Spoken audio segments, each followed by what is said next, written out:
Ever wondered how ancient civilizations entertained themselves in the heart of the desert? Picture this: Hohokam Ballcourts, vast pits carved into the arid landscape, larger than a few of your neighborhood parks combined. Imagine the flurry of dust as spectators flocked to witness a game, around the year 1000 AD. But what exactly was the game? Here's where the mystery deepens. Some suggest it was a rugged variant of squash, played in the desert, potentially with a hefty stone ball. Visualize the intense competition under the blistering desert sun, players striving for victory, sweat pouring in torrents. Now, here's a twist. Archaeologists have unearthed tiny figurines of players, adorned with feathers and headbands, as if prepared for a grand celebration. It's evident that the game was taken rather seriously.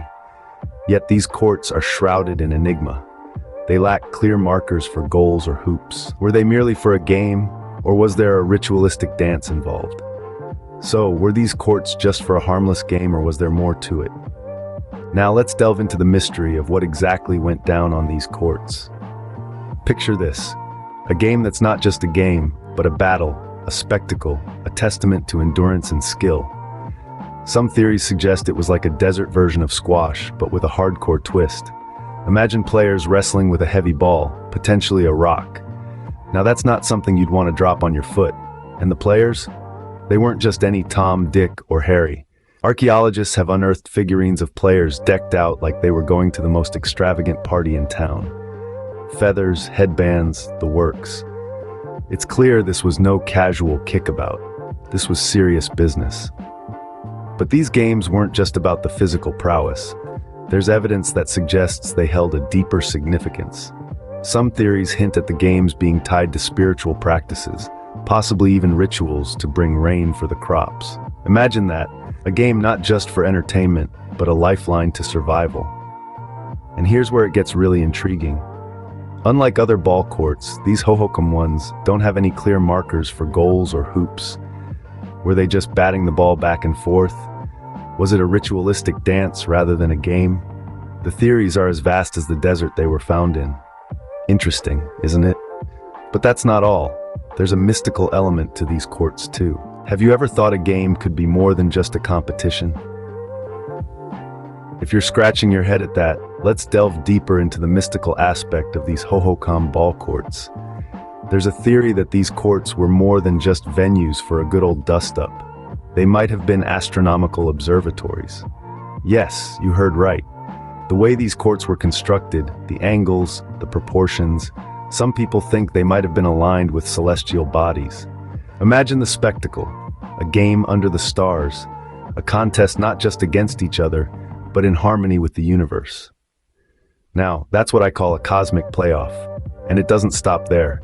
Some suggest the courts might have been used for spiritual or religious ceremonies.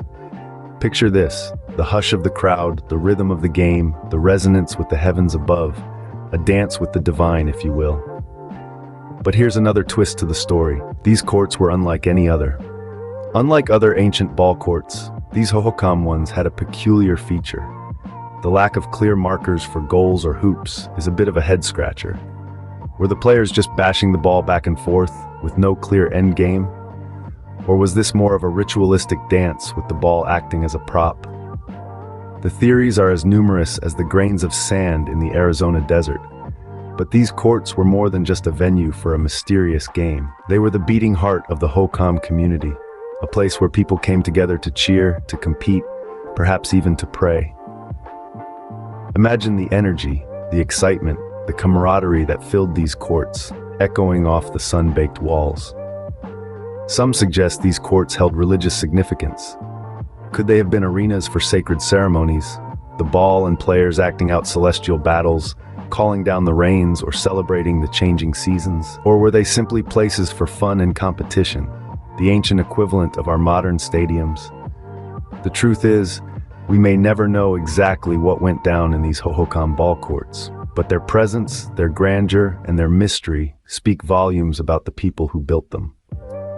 The Hohokam were innovative, competitive, and deeply connected to their environment and community. Even though the exact purpose of these courts remains a mystery, they certainly stand as a testament to the ingenuity and spirit of the Hohokam people.